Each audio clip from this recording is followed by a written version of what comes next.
Avant que Marvel n'impose le genre super-héroïque au cinéma, c'était DC, les maîtres du style. Dans les années 80 et 90, Superman est un carton monumental. En face, Marvel, en grande difficulté financière, enchaîne les adaptations télévisées de Hulk, Spider-Man ou les premiers Captain America. Mais la saga qui va sauver Marvel du naufrage n'est ni les X-Men ou encore les Spider-Man de Sam Raimi, non. Bienvenue dans Meet the Saga. Aujourd'hui on regarde les films Blade. À la fin des années 80, un film change profondément la perception des super-héros au cinéma. Batman de Tim Burton. Son univers gothique, sa ville rongée par le crime et son esthétique sombre séduisent le public. Pourtant, du côté de Marvel, les adaptations peinent encore à convaincre. Entre des productions à petit budget et des projets qui n'aboutissent jamais, comme le tristement célèbre 4 Fantastiques de Roger Corman, la Maison des Idées cherche encore la bonne formule. Plutôt que de miser sur ses héros les plus populaires comme Captain America ou Iron Man, Marvel et New Line Cinema prennent alors une décision surprenante. Adapter Blade. Le personnage apparaît dans les comics en 1973 sous la plume de Marv Wolfman et le crayon de Gene Colan. À l'époque, personne n'imagine vraiment qu'il puisse porter un film à lui seul. Blade reste un personnage secondaire de l'univers Marvel, loin de la notoriété des X-Men ou de Spider-Man par exemple. Mais il possède un atout majeur. Il est parfaitement en phase avec les tendances de la fin des années 90. C'est un héros torturé et coincé entre sa nature humaine et vampirique, qui évolue dans un univers violent et résolument adulte. Pour l'incarner, plusieurs noms circulent, notamment Denzel Washington ou Laurence Fishburne. Finalement, le rôle revient à Wesley Snipes. Un choix presque évident, tant l'acteur rêve depuis longtemps d'interpréter un super-héros Marvel. À l'origine, il souhaitait même porter à l'écran Black Panther, un projet qui ne verra jamais le jour. Enfin, en tout cas pas dans les années 90. À la réalisation, on retrouve Stephen Norrington, connu pour son cinéma musclé avec Death Machine, et qui signera quelques années plus tard la Ligue des Gentlemen Extraordinaires. Son style visuel colle parfaitement à l'univers de Blade. Et le film ne perd pas une seconde pour annoncer la couleur. L'ouverture dans le Blood Club est devenue culte. Une boîte de nuit clandestine, des vampires qui dansent, puis des litres de sang qui tombent du plafond avant l'arrivée de Blade. En quelques minutes, tout est dit. L'univers est brutal, stylisé et presque totalement décomplexé. Aujourd'hui encore, cette introduction reste l'une des meilleures scènes d'ouverture d'un film de super-héros. Visuellement, Blade respire la fin des années 90. Cuir noir, néon bleuté et musique électronique, difficile de ne pas penser à Matrix qui sortira quelques mois plus tard, ou à Underworld qui reprendra une partie de cette esthétique quelques années après. Le film possède une identité visuelle forte et presque intemporelle. Et surtout, Wesley Snipes est absolument impérial. Grâce à son expérience en arts martiaux, il réalise une grande partie de ses combats lui-même. Chaque affrontement est rapide, lisible et particulièrement brutal. Voir Blade glisser sur un sol recouvert de sang tout en découpant des vampires reste un vrai plaisir. Le film assume pleinement son mélange entre cinéma d'action et horreur. Ici, les super-héros ne portent plus de collants colorés. Ils portent du cuir noir, manient des armes blanches et décapitent des monstres. L'histoire suit Blade dans sa traque de Deacon Frost, le vampire responsable de la mort de sa mère. Sur sa route, il croise Karen Jensen, une médecin mordue par un vampire qui découvre malgré elle l'existence de cette guerre secrète. À leur côté, Whistler joue le rôle du mentor. Et franchement, difficile de ne pas le classer parmi les mentors les plus marquants de l'univers Marvel, aux côtés de Stick dans Daredevil par exemple. Le scénario reste relativement classique, il ne cherche jamais à révolutionner le genre, mais ce n'est clairement pas là que réside l'intérêt du film. Si le scénario n'est peut-être pas brillant, il brille par des effets gore clairement surprenants. Blade pioche dans les sous-genres de l'horreur, un soupçon de torture porn pour le personnage grotesque de Pearl, du body horror quand les vampires explosent, ou encore le splatter pour les marées de sang. En revanche, la bataille finale accuse davantage le poids des années. Les effets numériques, utilisés pour Deacon Frost, ont énormément vieilli et contrastent avec la qualité des maquillages et des effets pratiques qui dominent le reste du film. Malgré cela, Blade reste une réussite majeure. Son succès montre qu'un personnage Marvel méconnu peut séduire le grand public sans renier son identité. Plus sombre, plus violent et plus mature que la plupart des adaptations de l'époque, il ouvre la voie aux films de super-héros des années 2000 et redonne confiance aux studios dans le potentiel des personnages Marvel. Et pour être totalement honnête avec vous, cette découverte a été une excellente surprise. Je ne m'attendais pas à un film aussi efficace, aussi généreux et aussi assumé dans son mélange entre horreur et action. Mais si je me suis lancé dans cette rétrospective, ce n'était pas uniquement pour ce premier volet. La vraie raison porte un nom, Guillermo del Toro. Et autant dire que son arrivée derrière la caméra va faire entrer la saga dans une toute autre dimension. Après le succès surprise de Blade en 1998, New Lines Cinema commande rapidement une suite. Stephen Norrington décline cependant l'offre de réaliser ce deuxième opus. Le studio se tourne alors vers Guillermo del Toro, déjà remarqué avec Chronos et Mimic. Immense passionné de monstres, le réalisateur voit immédiatement dans Blade l'occasion de mélanger film d'action, horreur gothique et cinéma fantastique. Il accepte le projet à une condition, ne pas refaire le premier film, mais créer un bestiaire entièrement inédit. Et c'est précisément ce qui fait toute la différence. Cette fois, l'ennemi n'est plus un simple vampire mégalomane prêt à conquérir le monde. Del Toro imagine les Faucheurs, une nouvelle mutation vampirique bien plus terrifiante. Incapables de les contrôler, les vampires sont contraints de demander de l'aide de leur pire ennemi, à savoir évidemment Blade. Le chasseur devient alors l'allié temporaire de ce qu'il passe pourtant sa vie à exterminer. L'introduction est peut-être moins marquante que la mythique Blood Club du premier film, mais dès les premières minutes, Del Toro impose sa patte. L'univers est toujours aussi sombre, toujours aussi gothique, avec cette esthétique faite de cuir et d'architecture industrielle, qui prolonge parfaitement l'identité du premier opus. On retrouve également Whistler, une résurrection qui illustre déjà une règle devenue presque incontournable chez Marvel. Si un personnage meurt hors champ, il y a de fortes chances qu'il revienne un jour. Son retour est un peu expédié, mais il permet de retrouver immédiatement la dynamique qui faisait le charme du premier film. Là où Del Toro apporte véritablement quelque chose de neuf, c'est dans son amour des monstres.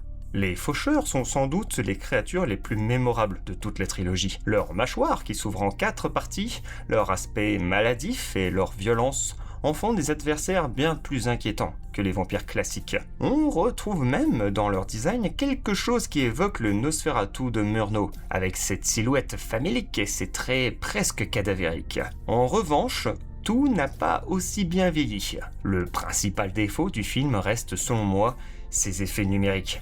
Là où le premier Blade misait largement sur les maquillages et les effets pratiques, cette suite utilise beaucoup plus d'images de synthèse.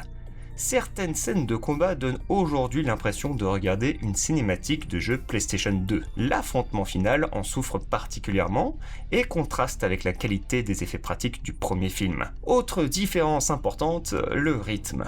Là où Blade plongeait immédiatement dans l'action et ne laissait pas respirer le spectateur, Blade 2 prend davantage son temps.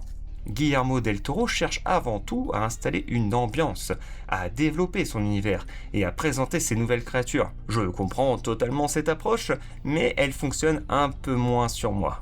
Il faut attendre près de 3/4 d'heure avant que le film ne trouve véritablement son rythme, ce qui casse une partie de l'énergie qui faisait la force du premier opus. J'ai également trouvé le film un peu plus sage dans son traitement de l'horreur. Certes, les faucheurs sont impressionnants et certains maquillages sont excellents, mais j'ai eu le sentiment que le gore était moins généreux, moins excessif. On gagne en atmosphère, ce que l'on perd en brutalité. Au final, je comprends parfaitement pourquoi beaucoup considèrent Blade 2 comme le meilleur épisode de la trilogie. Guillermo del Toro y apporte une véritable identité d'auteur, un univers visuel remarquable et des créatures immédiatement iconiques. Mais, à titre personnel, j'ai trouvé ce deuxième volet moins jouissif que son prédécesseur. Plus ambitieux sur le plan artistique, sans doute. Plus efficace en tant que film d'action, mais sur l'horreur, pas forcément. Reste maintenant à voir comment conclure cette trilogie. Et autant le dire tout de suite, Blade Trinity va prendre une direction assez inattendue. Pour ce troisième volet, est-ce que Guillermo del Toro reprend les commandes ? Eh bien non, le réalisateur est déjà occupé par un autre projet qui lui tient à cœur, Hellboy 2. D'ailleurs, si une rétrospective sur cette saga vous intéresse, dites-le moi en commentaire. New Lines Cinema confie donc la réalisation à David Goyer, le scénariste des 2 premiers films. Son ambition est double, conclure la trilogie tout en préparant l'arrivée d'une nouvelle génération de chasseurs de vampires. Dès les premières secondes, un détail attire l'attention. Le film s'ouvre sur la célèbre animation des pages de Marvel, un symbole qui montre à quel point Blade est devenu important pour la firme bien avant le MCU. L'introduction est efficace, une poursuite nerveuse nous plonge immédiatement dans l'action. Je la trouve plus marquante que celle de Blade 2, même si elle n'atteint pas le statut culte de la scène du Blood Club du premier film. Cette fois, Blade n'agit plus dans l'ombre, son existence est révélée au grand public et il devient l'ennemi à la fois des vampires et des humains. J'aime beaucoup cette idée, elle donne au personnage une dimension de fugitif qui rappelle par moments le Batman de Christopher Nolan, un héros obligé de combattre dans un monde qui le considère désormais comme un criminel. Mais cette nouvelle orientation s'accompagne d'un changement de ton.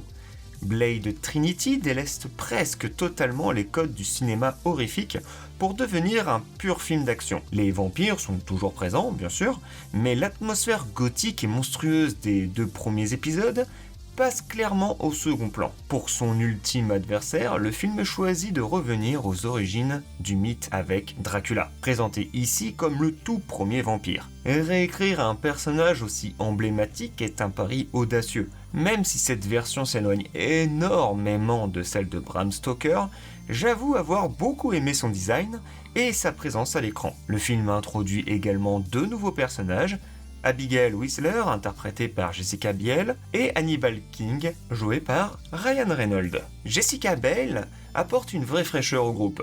Petite anecdote d'ailleurs, lors d'une scène de tir à l'arc, elle devait viser directement la caméra, protégée par une plaque de plexiglas. Ce tir fut tellement précis que la flèche passa par l'ouverture prévue pour l'objectif, détruisant une caméra d'une valeur estimée à plus de 300 000 $. Quant à Ryan Reynolds, difficile de ne pas voir les prémices de son futur Deadpool. Son humour omniprésent, ses répliques sarcastiques et son débit mitraillette volent parfois presque la vedette au reste du casting. J'ai notamment beaucoup aimé la scène où les traqueurs nocturnes viennent libérer Blade du commissariat. L'action est lisible, les chorégraphies sont efficaces et le rythme ne faiblit pratiquement jamais. Le film propose aussi quelques idées étonnamment intéressantes. L'une de mes préférées reste cette scène où Dracula découvre les boutiques remplies de produits dérivés à son effigie. Lui qui incarnait autrefois la peur absolue, réalise qu'il est devenu une simple marque commerciale. Une critique discrète mais plutôt maligne de la récupération des figures horrifiques par la pop culture. Au final, je trouve que Blade Trinity a mieux vieilli que Blade 2, sur un point surtout, ses effets spéciaux. Le film abuse beaucoup moins d'images de synthèse, ce qui rend les combats plus crédibles aujourd'hui. Le rythme est également plus soutenu et de ce côté-là, je me suis davantage amusé. En revanche, le plus gros défaut du film est ailleurs. Blade finit presque par devenir un personnage secondaire dans sa propre aventure. Les traqueurs nocturnes... Désolé. Les traqueurs nocturnes occupent énormément d'espace, au point que Wesley Snipes paraît parfois relégué au second plan. D'ailleurs, cette tension ne concernait pas uniquement la fiction. Le tournage est presque devenu aussi célèbre que le film lui-même. Selon plusieurs membres de l'équipe, Wesley Snipes entretenait des relations très compliquées avec le réalisateur et le reste du plateau. Ryan Reynolds a notamment confirmé que l'acteur parlait très peu avec les autres membres du tournage. D'autres accusations, comme une altercation physique avec Goyer, ont circulé au fil des années, mais Wesley Snipes les a toujours contestées. À sa sortie, Blade Trinity reçoit un accueil critique nettement plus froid que ses prédécesseurs. Les scènes d'action sont saluées, mais le scénario, l'humour omniprésent et la perte d'identité horrifique de la saga divisent fortement les critiques. Le film reste malgré tout rentable, mais il marque la fin de l'aventure. aucun quatrième Blade avec Wesley Snipes ne verra le jour. Et maintenant, il est temps de répondre à la grande question. Quel est le meilleur Blade ? Voici mon classement, mais bon voilà, n'hésitez pas à faire le vôtre en commentaire. À la 3e place, Blade 2. Oui, je sais, oui, je vous entends derrière votre écran. Mais les scènes de combat en PS2, non vraiment. En 2e position, Blade Trinity. J'ai trouvé l'humour plutôt efficace en fait, mais c'est surtout les scènes d'action qui m'ont séduit. Et pour la première place, vous vous en doutez, le Blade de 98. Franchement, c'est une très belle surprise, plutôt graphique, et c'est un très bon divertissement horrifique. Aujourd'hui, l'avenir de Blade reste particulièrement flou. Marvel Studios tente depuis plusieurs années de relancer le personnage avec Mahershala Ali, mais le projet accumule les reports, les changements de scénaristes et de réalisateurs au point qu'il semble enlisé. En attendant, Wesley Snipes a offert aux fans un retour aussi inattendu que réjouissant dans Deadpool et Wolverine, rappelant à quel point son incarnation du chasseur de vampires a marqué toute une génération. La franchise a également droit à une série télévisée et à un animé, preuve que le personnage n'a jamais complètement disparu. Mais au-delà de la qualité inégale de cette trilogie, son véritable héritage est ailleurs. Blade a prouvé qu'un film Marvel pouvait être sombre, violent et rentable. Sans son succès en 98, il est difficile d'imaginer l'arrivée des X-Men ou des Spider-Man de Sam Raimi, puis quelques années plus tard, la naissance du MCU. Alors oui, la trilogie est imparfaite, mais son importance dans l'histoire du cinéma de super-héros, elle, est incontestable. Et qui sait, peut-être que Blade retrouvera un jour sa place au sein du MCU, voire dans le très attendu Midnight Sun. En clair, les héros changent avec leurs époques, mais les légendes, elles, ne meurent jamais. Peut-être à très bientôt, Blade.